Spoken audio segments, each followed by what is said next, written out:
শুভ সকাল আমার প্রিয় পরিবার। আশা করি যে যেখানে আছো সবাই ভালো আছো, সুস্থ আছো, আমরাও ভালো আছি। এই তো আরও একটা নতুন ব্লগ শুরু করলাম।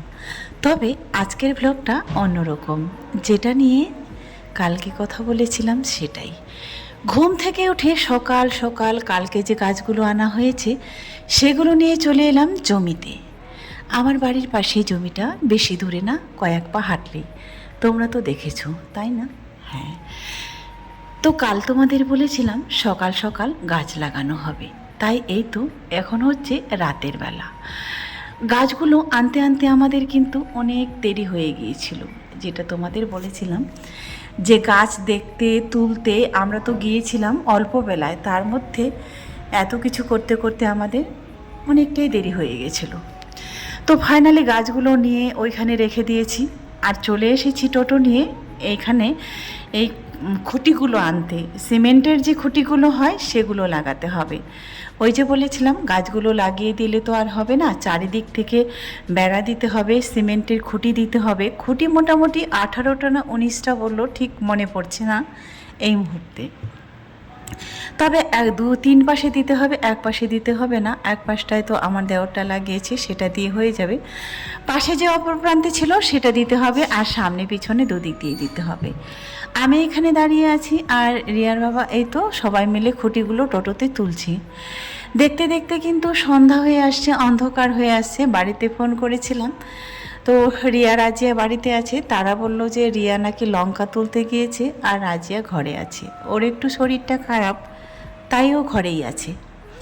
আর আমাদের যেতে যেতে তো সন্ধ্যা হয়ে যাবে। ভেবেছিলাম একটু রিয়ার বাবাকে বলবো বাজার করতে, মানে হাটের ওদিক দিয়ে ঢুকে কিছু মানে মাছ টাছ যদি পাওয়া যায় সবজি টবজি নিবে। কিন্তু যে কাজ হলো, এখানেই আমাদের পুরো সময়টা লেগে গেল খুঁটি খুঁজতে, আবার এই টোটোওয়ালাকে ডাকতে, এখানে সেখানে করতে কিন্তু অনেকটাই মোটামুটি সময় লেগে গেল।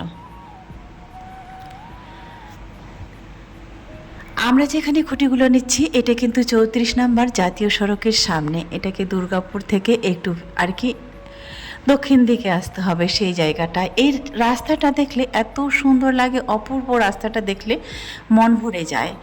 এই তো এই দিক থেকে গাড়ি আসছে, এই দিক দিয়ে যাচ্ছে, এটাই সুবিধা। এই সুবিধাটা কিন্তু আগে ছিল না। তো আগে এই রাস্তাটায় প্রচুর অ্যাক্সিডেন্ট হতো, আর এই রাস্তাটা পারাপার হতে সময়ও মোটামুটি লাগতো। যাই হোক, এখন পার হতে মানে সুবিধাই আছে। ওই তো ট্রাফিক আছে যেখানে সেখানে, আবার যখন তখন হুটহাট করে পেরিয়েও যেতে পারবে না, এটাই হচ্ছে সুবিধা। তো এই তো এই গাছগুলো দেখতে পাচ্ছ। আমি যে তোমাদের আগে বলেছিলাম আমি একটা ভুল করে ফেলেছি, তো ভুল হচ্ছে এটাই, এই যে বড় বড় গাছগুলো নিয়েই হচ্ছে ভুল করে ফেলেছি। তো জানি না এই গাছগুলো কতদিনে লাগবে কি লাগবে না, তবে তোমাদেরকে অবশ্যই জানাবো যে গাছগুলো যদি প্রত্যেকটা গাছ লেগে যায় তবে ওই ব্লগটাও তোমাদেরকে দিব। গাছগুলো আসলে আমার ওই গাছগুলো দেখেই পছন্দ হয়েছিল, বড় বড় গাছগুলো। ফাইনালি গাছগুলো কিন্তু আমরা রাতের বেলা নিয়ে এসেছি। রিয়ার বাবা প্রথমে নিয়ে গেছিলো, আরও একটু ছিলই। তো আমি বললাম আমি এবার দেখতে যাই জায়গাটা কমপ্লিট হয়েছে কি না। জায়গাটা যদি কমপ্লিট হয়ে যায় তাহলে লাগানো শুরু হবে। লোক তো পাওয়া গেল না। এটা হচ্ছে আমার বাড়ির সামনে রাস্তা, এই পুকুর আছে, আর পুকুরের ধারে কাছে কিন্তু গাছ লাগানো হয়েছে। আমার বাড়ির এই সামনেটা সেটাতে কিন্তু লাগানো হয়নি। সেখানে মোটামুটি মাটি ফেলতে হবে, মাটি ফেলার পর কিন্তু তারপরেই গাছ লাগানো যাবে, তার আগে কিন্তু হবে না। এই তো এইটা যে জমিটা দেখতে পাচ্ছ সেটা ভাগটা আমাদের, আর পাশে যে লাগানো হয়েছে এটা আমার দেওরের। মোটামুটি সব কাজ আনা আমাদের কমপ্লিট। আমি নিয়ে গেলাম কয়বার, আমি তো অল্প করে এক হাতে নিয়ে যাচ্ছি, আর রিয়ার বাবা 2 হাতে অনেকগুলো করে নিয়ে যাচ্ছে। যেখানে যেখানে লাগাবো সেখানে সেখানে রেখে রেখে দিয়ে যাচ্ছি। আর এবারে আনা হচ্ছে খুঁটিগুলো। আগে হচ্ছে রিয়ার বাবা বললো গাছগুলো পরে লাগাবো, মেন হচ্ছে বেড়াটা আর খুঁটিগুলো আগে লাগাতে হবে, তারপরে গাছগুলো। কারণ গাছগুলো লাগানো হয়ে গেলে যদি সময় না থাকে, আর আমাদের যদি গাছগুলো লাগিয়ে আমরা বাড়ি চলে যাই, তাহলে যেহেতু মাঠের মধ্যে ছাগল কিংবা গরু আসে কিন্তু খেয়ে নেবে। কালকে এসেছে বড় মেয়ে, আর আজকে সকাল সকাল চলে এসেছি। এই তো কুলেখাড়া শাক কিন্তু আমাদের পুকুরে চাষ হয়েছে, আর লাউ, কুমড়ো, পুঁই শাক সমস্ত কিন্তু আমাদের মধ্যেই আছে। হয়তো আমার নাই, আমার জায়ের, আমাদের ভাগাড়িদের মধ্যেই আছে। তাই এই জিনিসগুলো কিন্তু একেবারে আমাদেরকে কিনতে হয় না। আমরা শাকসবজি খুব কম কিনি। ওই যে তোমাদের বললাম যে আমি যখন আগে বাড়িতে ছিলাম, লবণ আর কেরোসিন তেল কিনতে হতো। এই দুটো জিনিস ছাড়া কোনো কিছু কিনতে হতো না। এখানে লাউ গাছটা হয়েছে, খাওয়ার কিন্তু মানুষ নাই। লতা পাতা চারদিক থেকে যেন ভেসে ভেসে চলে যাচ্ছে। সেখান থেকে লাউ নিয়ে এলাম, আর লাউ পাতা নিয়ে এসেছি। তারপরে রিয়াকে পাঠিয়ে দিয়েছিলাম এই পুঁই শাকগুলো তুলতে। এটাই হচ্ছে গ্রামের বাড়ির সুযোগ আর সুবিধা। আর শহরে কিন্তু এই চান্সটা পাওয়া যায় না। গ্রামে যেই চান্সটা পাই সেটা কিন্তু পাওয়া যায় না।